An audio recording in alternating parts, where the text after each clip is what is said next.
一款可以检测底盘间隙，又可以检测异响的，启动检测底盘异响。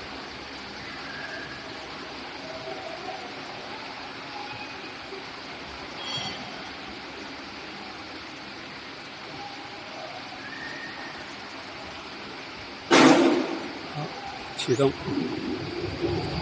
检测异响，两边都摇起来了。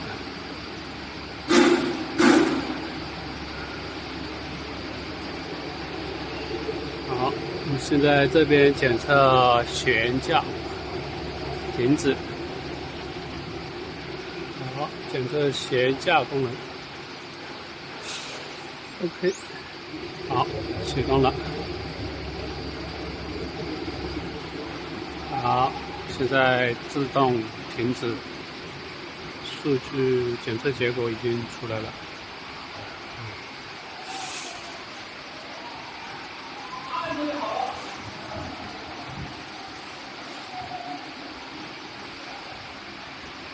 好，我们再检测一下悬架。